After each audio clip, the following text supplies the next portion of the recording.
Hey guys, I'm back, and I wanted to share some things with you, some stuff I came across that I thought you might be interested in.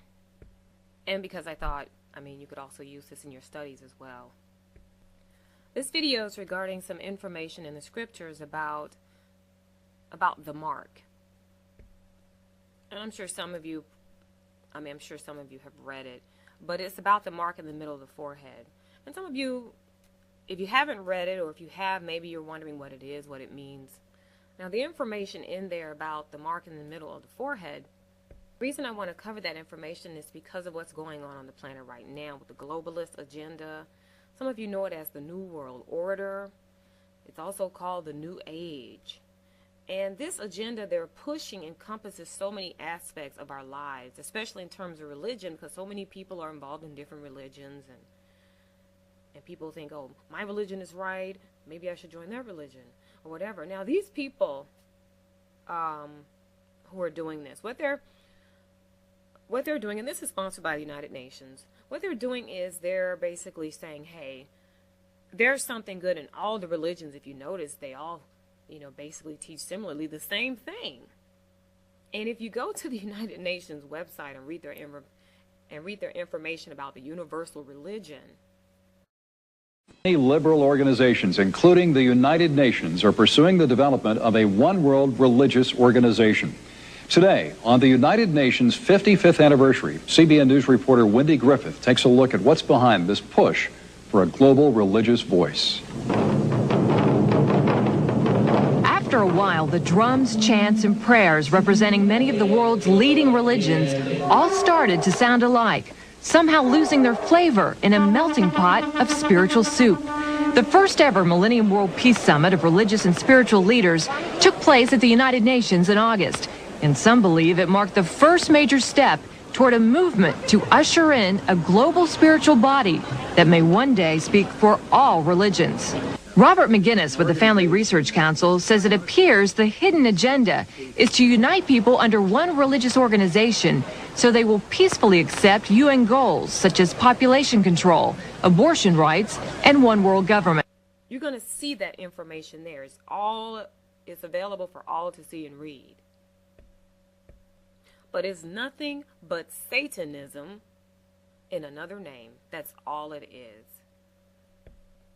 Now, in order to get you to join their one world religion, they have to basically, what they do is they go into these religions and they take something out of there and they try to coalesce it, right? They try to bring it all together and show you that there's something similar in your stuff, and look at that, it's the same as in theirs.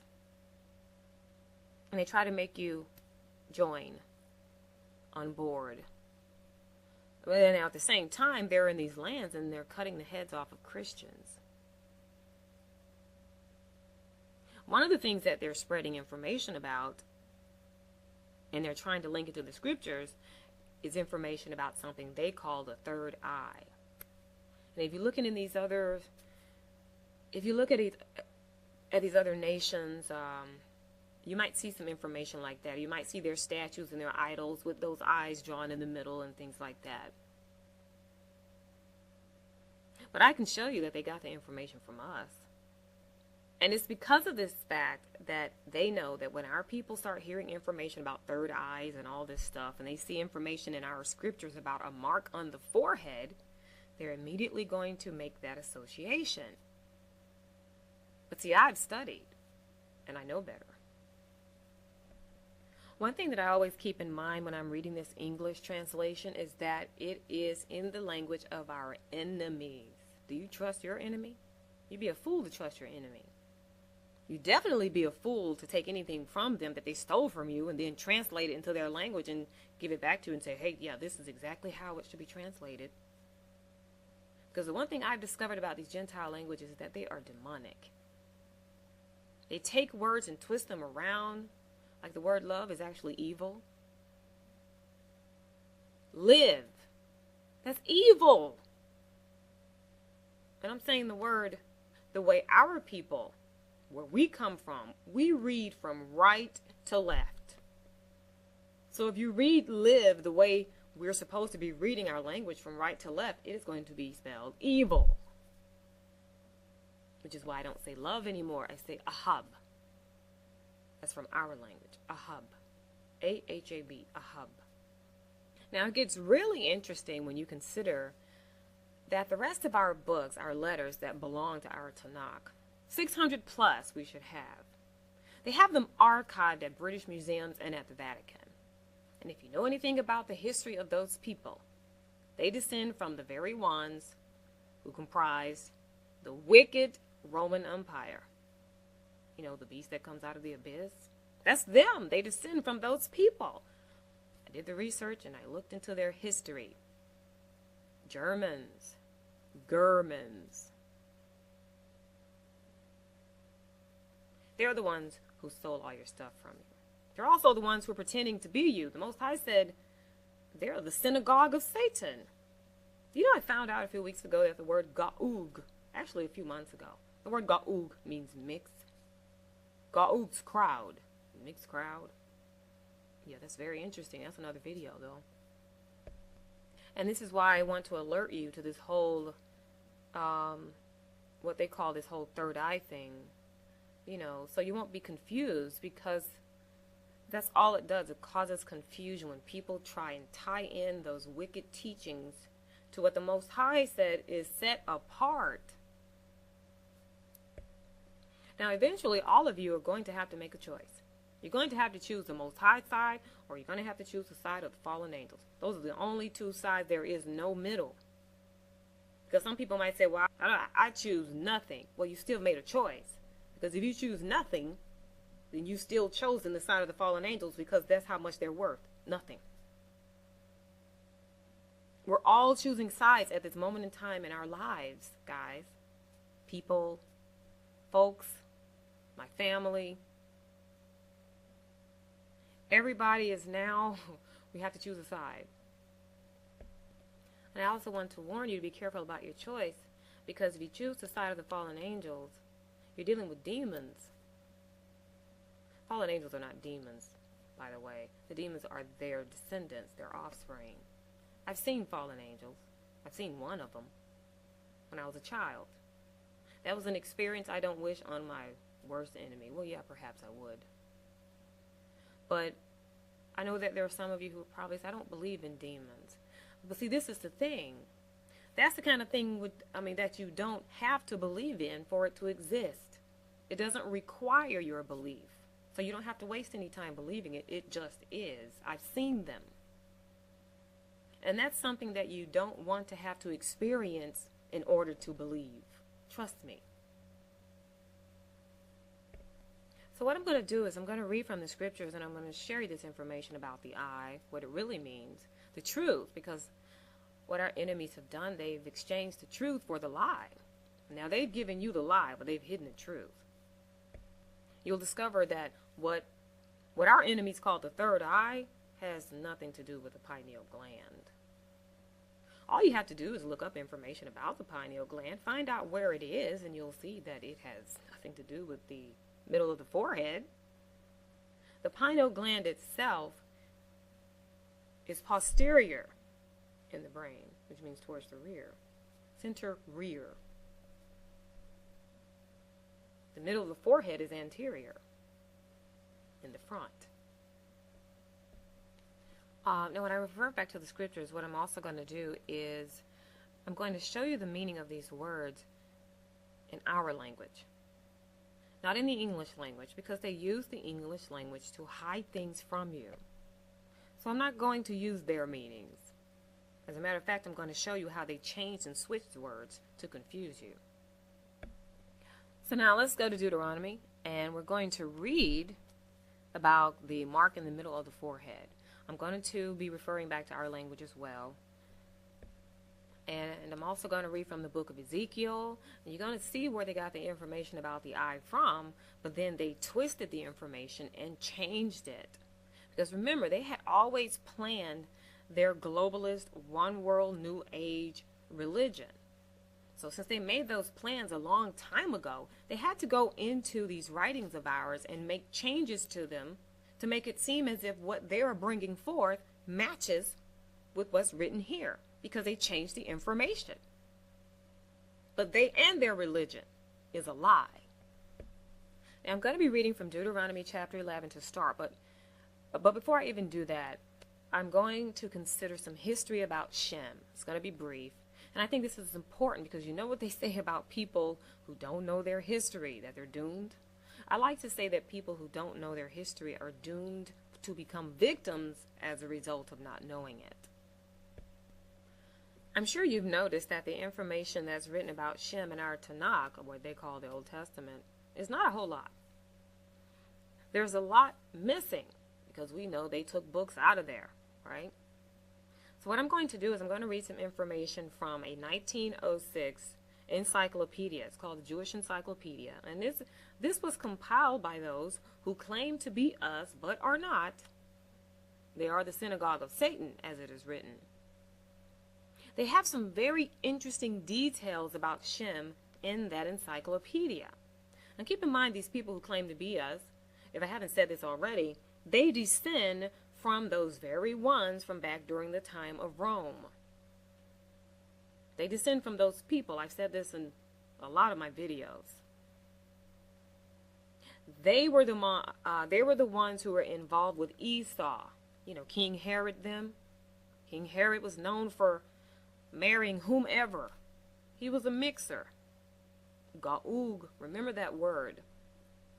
Because you're not going to find, you might find it, you're going to have to really dig, like I did, to find the true meaning of that word and the true spelling.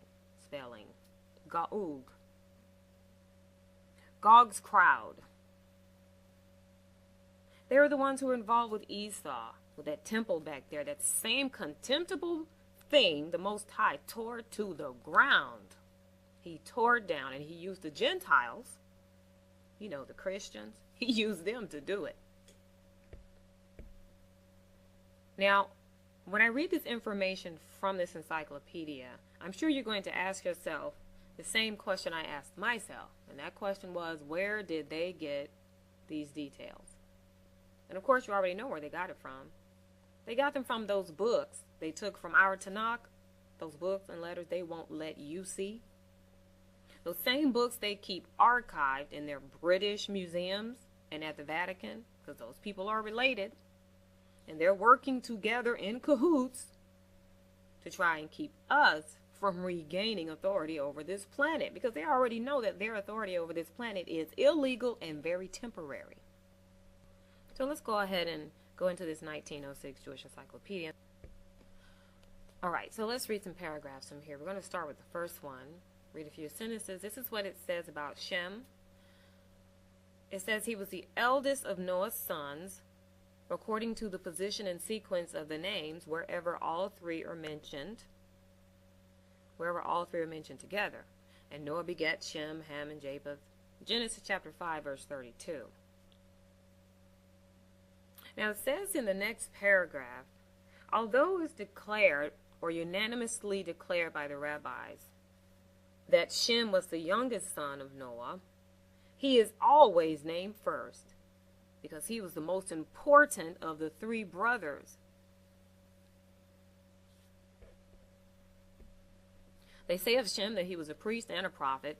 He was one of the 8 righteous who were mentioned twice in Genesis chapter 11, verse 10. And he is amongst those who are allotted a portion both in this world and in the world to come. They call him the Great One.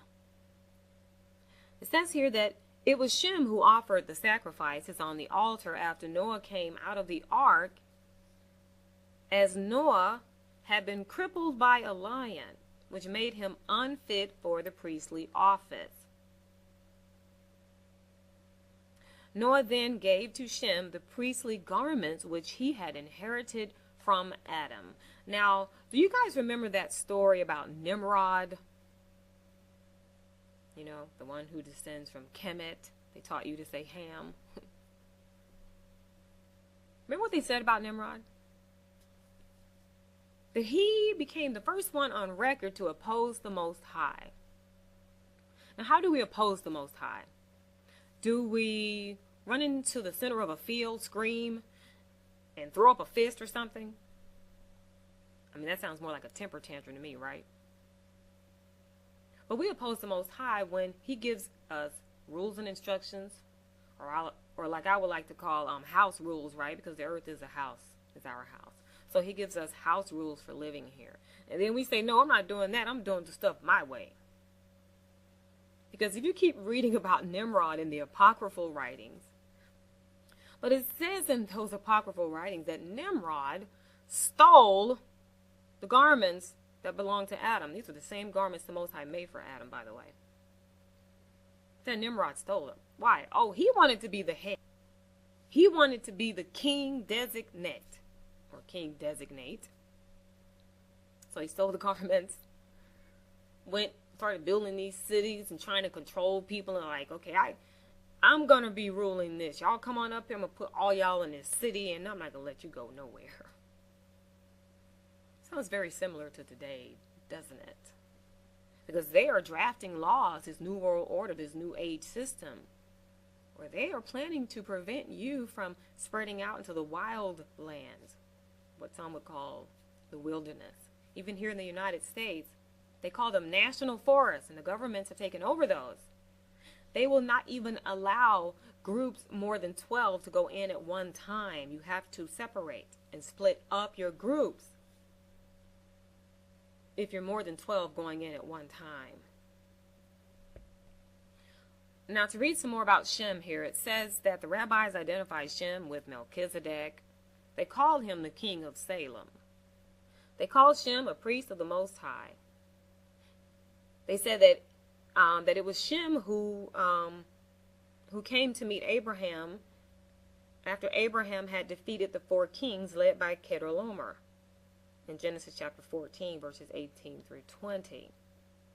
According to this account, Shem, his priest, came to Jerusalem, of which city he was the king. That's where your term, the Prince of Peace, comes from, or the king of the city of peace. Because in our language, the word Ur, U-R, means city. And Salam, or Shalom, means peace. It's a word that our enemies cannot say, and it's Ur Salam. They had to add their J in there, and then they add the V's and all this mess just to help them pronounce that, because they can't speak like us. They've Germanized, Goyized, Gentilized your language. The Most High said they corrupted it. So he's going to give us a pure language when he restores us. We won't be corrupted with Gentile speak. But according to this account, it also says that Shem set up a school where he taught the Torah and where it was studied. It says that Jacob was a student there, and so was Eber. The school was the seat of a regular Bet Din, which taught the laws current in those times. And it says Esau, as a result, was afraid to kill Jacob because he did not want to be condemned by the members of the Bet Din, who was Shem and Eber.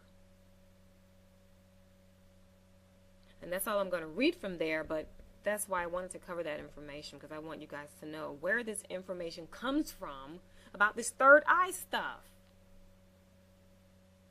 Remember, it was one of the sons of Kemet, Nimrod, who stole the priestly garments. But they were not bequeathed to him. They weren't given to him. So all this mess about us learning stuff from the Egyptians, Shem was not of Kemet. He was not Ham's son. So my suggestion is you need to dig deeper to find out where this information is coming from, because it's very telling that your enemies have hid more than half of your writings from you. And the stuff they've given you is so corrupted and full of lies, it's just ridiculous. All twisted up, mistranslated deliberately. Now there's some information in the scriptures about Joshua, who goes into the city of peace, and he destroys, he kills those kings who appointed themselves as kings in the city. He killed them. Those ones who set themselves up as high priests, he killed them. And that's written in there for a reason. Because you have those on this earth who have set themselves up in Shem's place, in the Prince of Peace's place. And they've given you their image to worship. And they call him Christ. That's from the Greeks. We're not Greeks. I'm not a Greek. So I'm not following no Greeks. I'm from Shem. I follow my people. I don't follow my enemies. I'm not about self-hate.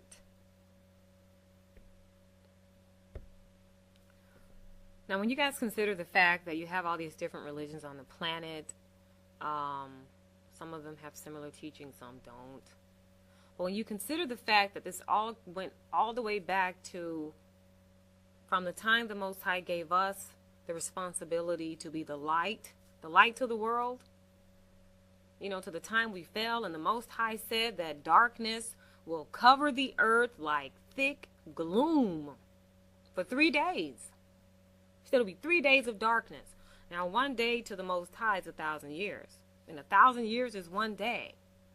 If you guys have done the math, then you already know that we've been away from our homeland for over 3,000 years. That's a long time. We're not talking about 300 weeks. We're talking about 3,500 years. And then the Most High said that in the third day, he will begin to resurrect our dead bones, our dry bones. We're part of the resurrecting of the dry bones. We're in the third day. So now let's get on into Deuteronomy chapter 11. Let's find out about this mark in the middle of the forehead. How do we get the mark? We're going to make sure we got the right mark. Because if you have the wrong mark, that means you're marked for death. We don't want to be marked for death and destruction. We want to be marked for survival. We're going to see how that ties in with the true meaning of the third eye. Because it's not what they've told you it is. They just basically twisted things around to get you to follow their new world religion that they're bringing in. That's all they did. Because they don't want you. They really, really, really want to get rid of us, guys. They want to get rid of us. They are even trying to corrupt our DNA. They're spraying mess in the skies. All those metals and heavy metals they're spraying out there in their airplanes. Genetically modifying your food supply. They're not doing this because they're bored. Let's go to Deuteronomy chapter 11. And we're going to read from there about the Most High's commandments. And then we're going to jump over here to verse 18 of chapter 11. It says, and you must ahab the Most High, and keep your obligation to him and his statutes and judicial decisions and his commandment always. And then in verse 18 it reads, and you must apply these words of mine to your heart and mind, and bind them as a sign upon your hand. And they must serve as a frontlet band between your eyes. Now I'm going to go and read in Deuteronomy chapter 6. Now in Deuteronomy chapter 6, verse 1, this is what it reads. And then I'm going to go over and read verse 8. It says, now these are the commandments, the regulations, and judicial decisions that the Most High has commanded to teach you, so that you will do them in the land to which you are passing over to go into and take possession of. Verse 8, and you must tie them as a sign upon your hand, and they must serve as a frontlet band between your eyes. So there you go right there, between the eyes. And there are some other scriptures in here that mention the same thing. We don't need to read them because they basically say the same thing. They're reminders. He said, tie them as a frontlet band between your eyes. And we can, when we consider these commandments, we realize that these commandments were given to us to set us apart from the nations. In the scriptures, the word that's used for that in our language is Nazar. You've heard of Nazareth.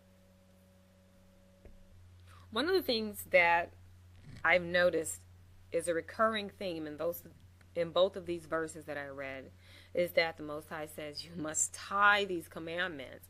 Put these commandments right between your eyes.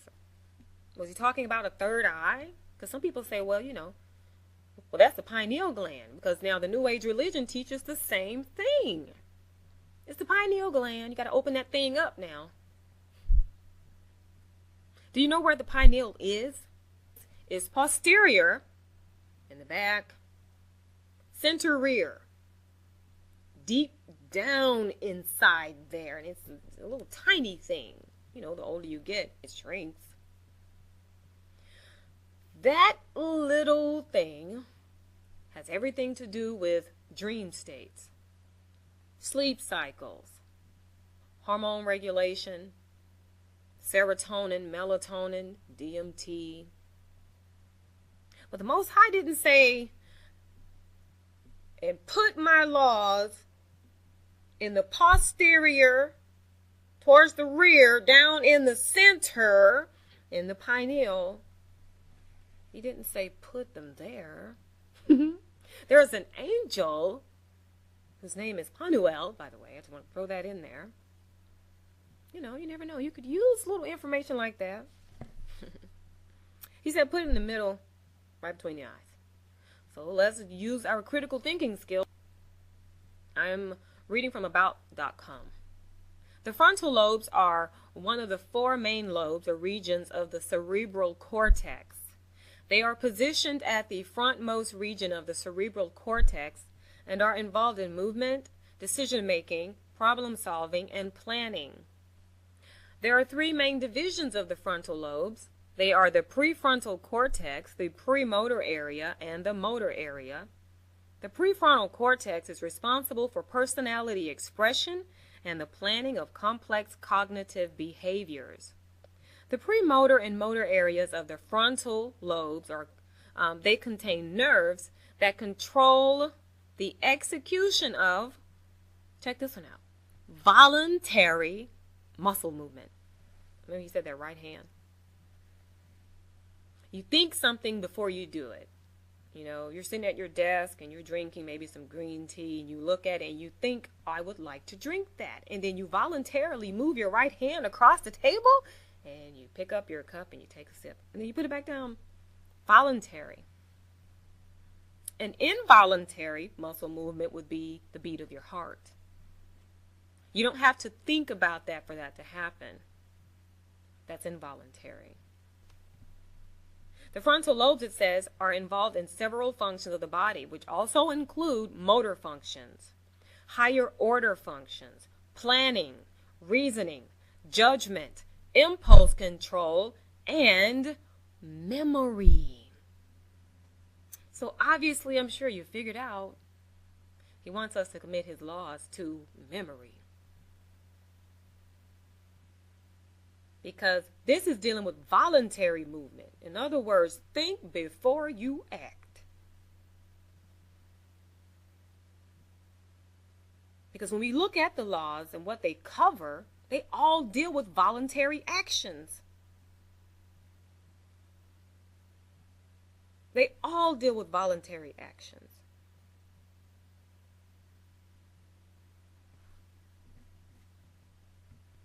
Now, some might say, well, you would think that people would have enough common sense to know what they're supposed to do and how they should behave. Well, this is the thing. We've been living under the oppressive hand of the wicked, or the Gentiles, for over 3,500 years. We have learned very well how to behave wickedly. So the Most High is going to reteach us, look, you ain't taking that behavior back into that land. That's why you got kicked out. So just like he had to teach our people that when they came out of Egypt, the stuff they learned in Egypt was not to be taken back into the land with them, that behavior, it's going to do the same thing now. It's not going to be any different. That's why he's telling us while we're still in captivity, keep my commandments, return to them, commit them to memory, do them. They should affect every aspect of our behavior and our actions. And when they gave the example of a frontlet band, something that's visible, that means that when people see you in the public, they should know that you keep the commandments of the Most High. Because every action, every move you make, every step you take, we've heard that song, What does it say? I'll be watching you. So it should be visible. It should be apparent to people that we live by the commandments. That's what he's talking about as well. Now we're going to read some more. We've learned about the brain, well, at least the prefrontal cortex, and those aspects of behavior that it influences and controls. Now we're going to go and learn a bit about this eye, because it's in the scriptures. I mean, we can already see that it has something and everything to do with thinking, our mind's eye. But we're not talking about dreaming. That's the pineal gland, sleep cycles. We're talking about thinking, actively thinking while you're awake. And when I read from Ezekiel chapter 9, I want to see if you can catch the eye.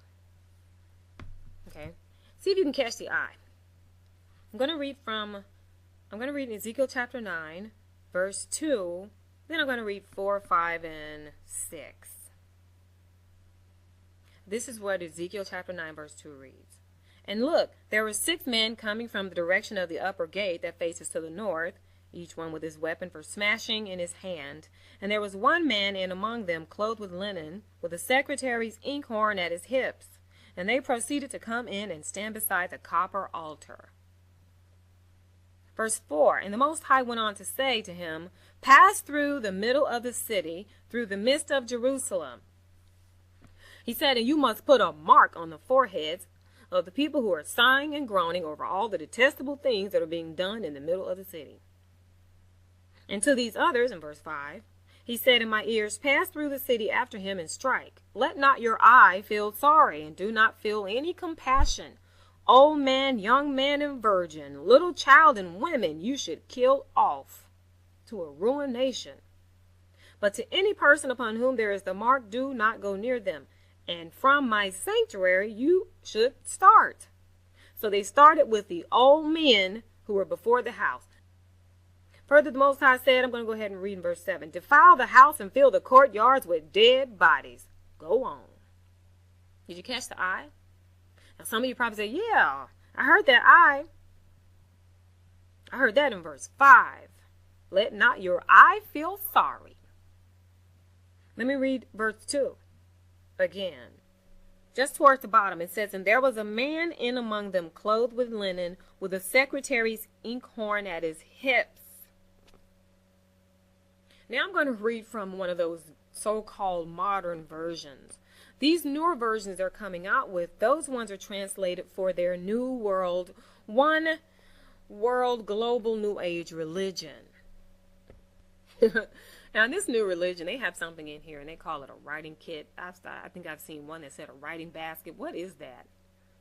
What's a writing basket, you know? But it says in this new international version for the new world, one world religion, new age, it says, with them was a man clothed in linen who had a writing kit at his side. A writing kit. Now, if you cross-reference that in our language, you're going to miss a lot. Because in this one that I have here in front of me, it says secretary's inkhorn. There's your eye right there. Let's take a look. The first one here for ink is nazar, which means to set yourself apart, to abstain, to keep yourself sacredly separate, which is exactly what the Most High Law does. It separates us from the wicked. Ink. The next one here says thinking. Okay, that's what it means. And it says estona, thinking. Thought. And this one is ayin. You're used to saying I, but this one is ayin.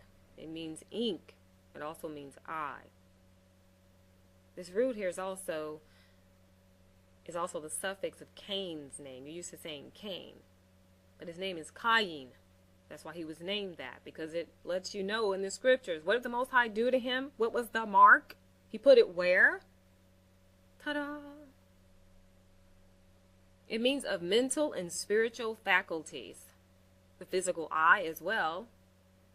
as showing mental qualities. Some other translations render it sight and thinking.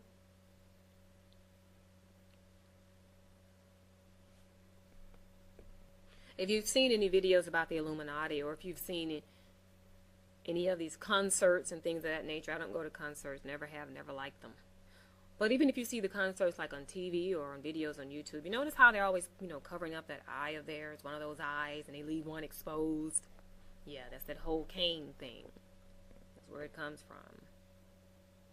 It's also one of the marks of the beast, Bahima or Baema. Talk about that in that 666 video. But here it is, ink. Inkhorn, Ayin. That's where they got it from. All this stuff they stole from us. We were supposed to be the light of the world, and they turned it and twisted it into something really bleak and horrifically monstrous. And since we've already considered that frontal lobe and what's going on with the frontal lobe, and once we read again in Ezekiel chapter 9, verse 6, and the Most High says, "But to any man upon whom there is to mark, do not go near." Right? And then up a little bit in the latter part of verse 5, there's a difference. He said, "But let not your eye feel sorry, and do not feel any compassion." Let not your eye, ink. And then he says he's going to mark him in the middle of the forehead. Let not your eye, thinking. What did we learn that's going on right there, right between the eyes and that prefrontal cortex and the frontal lobes? Motor functions, higher order functions, behaviors that deal with planning, reasoning, and judgment. So the Most High is saying, which they mistranslated deliberately, do not let your judgment be clouded. Do not let your reasoning be clouded by compassion. Don't feel compassion. Do not let your eye.